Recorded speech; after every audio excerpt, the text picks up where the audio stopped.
Today we're working on Module 3, Lesson 19, Problem Solving in the Coordinate Plane. So you're going to be on page 193 of your math book. We're going to skip around quite a bit, so make sure you're listening and paying attention to what pages we're on.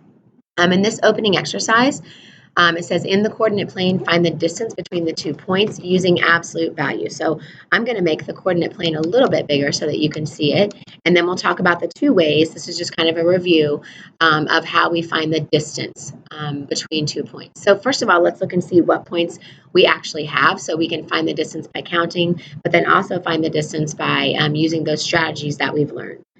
So if we look at this point, we know this point is 1, 2, 3, 4. So positive 4, negative 1, negative 2, negative 3. And this is our positive negative. So this point is 4, negative 3. And then if we look at our other point,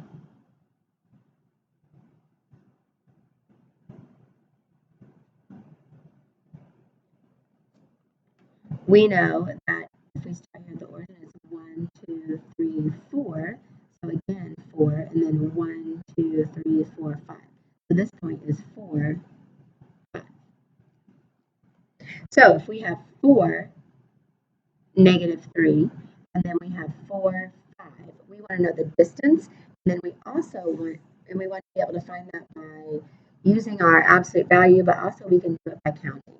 So if I find the distance by counting, I start at this point, and I'm going to, each time I take my finger or my pen across, each time I hit a line, I'm going to say point, or I count a square, either way. So 1, 2, 3, 4, 5, 6, 7, 8. So I know that my distance is 8. So I'm going to come over here and write distance is 8.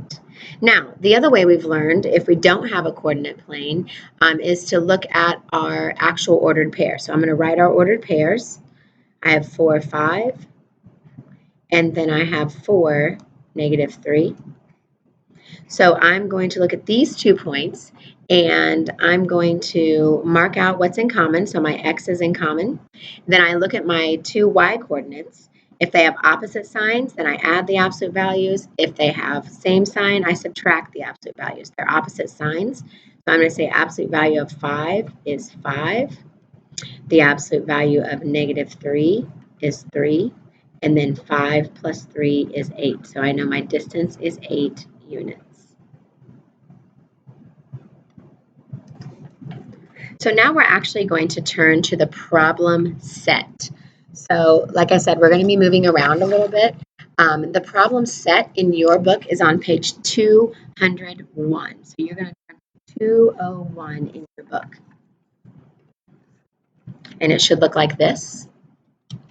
Now, you may not have the lesson summary at the top, but we're going to be working on number 1 and number 2.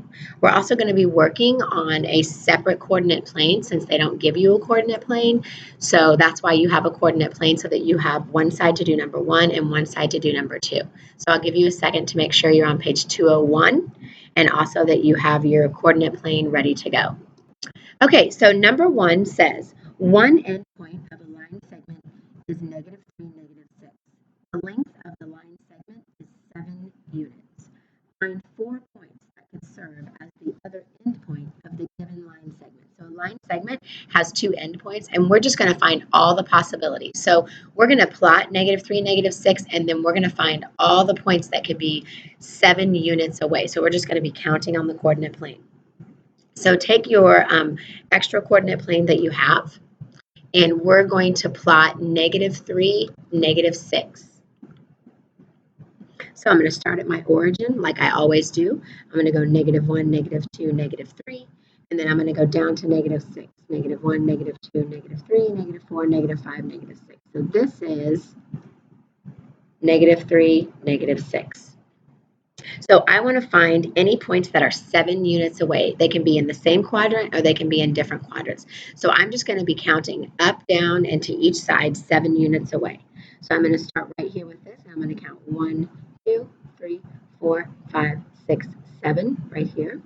And then I'm going to see where that, notice it lies on the same X line.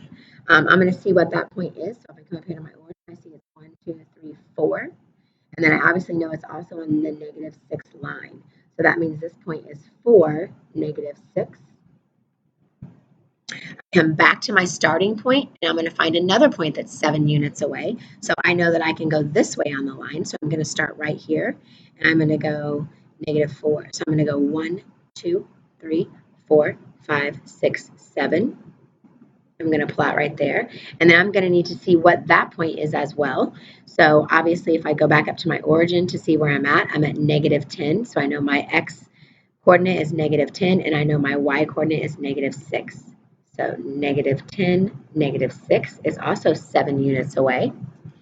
I can also go up from my point -3, -6. So I'm going to count 7 units up. 3, 4, 5, 6, 7. And I'm going to plot a point there. So if I look again at my origin, I know this is -3, 1. So again, I'm just plotting points that are 7 units away. So the only point I have not done is the point that would be below. So I come back here, and I'm going 7 units. 1, 2, 3, 4, 5, 6, 7. And I'm going to put a point here, and I'm going to see what that would be. So I know it lies on that -3 line, and it's down at -13. So -3, -13. So any of these can be considered a segment. Oh, move that back down. Sorry about that. Didn't realize you couldn't see that. -3, -13. So any of these could be a segment. So what I mean by that is I can connect these, and that can be a line segment. Okay, so I can connect any one of these and make them a line segment. I'm not making a shape on the coordinate plane necessarily. I'm just showing you some line segments and some endpoints. So this is number 1 on the problem set. So I'm going to have you put a number 1 so that when you show me your work, you can just show me this side of the coordinate plane. So we're going to turn the coordinate plane over, and we're going to be looking at number 2. Okay, number 2 actually has us make a rectangle. It talks a little bit about perimeter, which remember is the outside of a shape. So 2 of the vertices of a rectangle are 1, -6, and -8, -6. If the rectangle has a perimeter of 26 units, what are the coordinates of its other 2 vertices? So vertices are the corners of a shape. So they're basically giving us 2 of the points, and we have to find the other 2 points. So we're going to take our coordinate plane right here.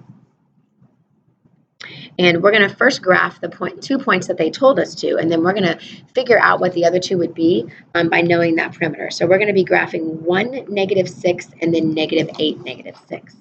So 1, -6, I'm starting at the origin. I go over 1, that's a positive x, and then I'm going to go down 6, -1, 2, 3, 4, 5, 6. So this is 1, -6. I'm going to make sure I plot that. And then the other point it gives us is -8, -6. So again, I'm going to come up to my origin, but I'm going to be coming over to -8, and then I'm going to be going down to -6. So -8, -6 would be right here, and I'm also going to plot that. So if I know my rectangle has a perimeter of 26, and I know that I don't have all 4 sides equal because it's not a square, I'm going to count my distance first here. So 1, 2, 3, 4, 5, 6, 7, 8, 9. So here's what I know. I know that this distance is 9 units. So that means my top line is also going to be 9 units. I don't know where that is yet, but I know that a rectangle has these 2 sides equal and these 2 sides equal. So I know that 9 plus 9 is 18. So that means my 2 long sides have a perimeter of 18. And if I know that I have a length of 18, if I add them together, and if I know that my perimeter is 26, then I can take 26, and we're just going to do all this work right here on the coordinate plane, minus 18 to find out what my other 2 sides should be. And 16 minus 8 is 8. So that means that my other 2 sides have to equal 8. Well, I know if I have 2 sides, then that must mean that each of my sides is 4. So I'm going to come up 4. 1, 2, 3, 4. And I'm going to put a vertex there. And then I'm going to come this way and do 1, 2, 3, 4. And I'm going to put a vertex there. I'm also going to connect my rectangle here. And then I need to label out what these 2 points are, because that's what it asks us what 2 other endpoints could be. So I'm going to start at my origin, and I'm at 0. So I go over 1 and down to -2. So this is 1, -2. And then I start at 0 again. I know I come all the way over to -8, and I'm still on that -2 line. So this vertex is -8, -2. So I've made a rectangle on the coordinate plane that has a perimeter of 26. And I know that because this is 9 units, this is 9 units, this is 4 units, and this is 4 units. Now, the other vertices you could have would be down here. So we could have started at this point and come down this way as well, but we made our rectangle right here. So the last thing that we're going to do is actually we're going to go back to one of the exercises. So like I said, we're jumping around a little bit. You're going to go back to page 195 in your book and find exercise 7. Exercise 7 looks like this. Again, it's on page 195 of your book. And we're going to have to make a rectangle. We're going to do it on the smaller coordinate plane because we're going to work on it together. It's not numbered, but I think even though since we're working on it together, it will be something that we can do without having the numbers. When you have to do this on your own on the assessment, you'll obviously have a numbered coordinate plane. So let's read it. It says, construct a rectangle on the coordinate plane that satisfies each of the criteria listed below. Identify the coordinate, each of its vertices. So again, just telling the points of the corners. So here are our criteria. Each of the vertices lies in a different quadrant, so that means we're going to have to use all 4 quadrants for a rectangle. Its sides are either vertical or horizontal, so obviously we know that we're going to have 2 vertical sides, 2 horizontal sides, because we have a rectangle. And then the perimeter of the rectangle is 28 units. So for our example, on the problem set, we just did one that was 26 units, so somewhat similar. So you would have to think of 2 long sides, 2 short sides. That could make 28 units. And then we also have to make sure that we're using all 4 quadrants. So I'm going to pick a point in our first quadrant, in quadrant 1. That is, I'm going to make sure that it's not too far up in my quadrant because I want to be able to make a rectangle out of it that goes in all 4 quadrants. So remember again, this is my quadrant 1, positive, positive. We'll just do this real quick. Quadrant 2, negative, positive. Quadrant 3, negative, negative. And quadrant 4, positive, negative. So I'm going to start out in our quadrant 1, positive, positive. And I'm going to make I'm going to do the point 4, 3. So I'm going to start at my origin and go 1, 2, 3, 4, and then up 1, 2, 3. So again, I'm doing the point 4, 3. So if I want to think of an easy way to make 28, obviously I know 10 and 10 make 20. That's one really easy way that I can think of maybe how I could do my long sides. If my 2 long sides were 10, 10 and 10 make 20, and then that would make my 2 short sides 4. 4 and 4 make 8. So I'm going to count 4 down from this for my short side. So 1, 2, 3, 4. Okay, and then I'm going to do that point. So I know if I'm at 0, it's 1, 2, 3, 4, negative 1. So this is 4, negative 1. So I know I've made a side of 4. My 2 short sides are going to be 4. My long sides are going to be 10. So I'm going to have to count 10 over from this point right here, and I'll make it a little bit bigger so we can do that together. Make my next vertex. So I start here and go 1, 2, 3, 4, 5, 6, 7, 8, 9, 10. And again, I'm going to count that point. Make sure I put my ordered pair. So I start back at my origin because I want to give the coordinates for this one. So I go 1, 2, 3, 4, 5, 6. Try that again. Negative 1, 2, 3, 4, 5, 6. So this is negative 6, 1, 2, 3. So this point is negative 6, 3.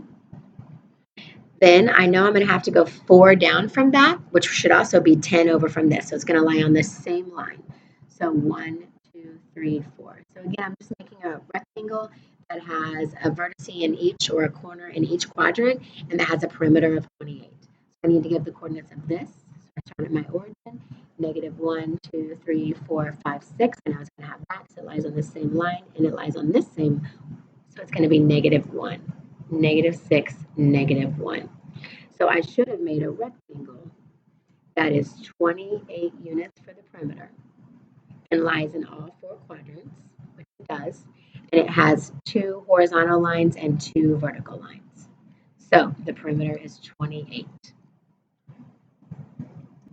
I can show that perimeter by writing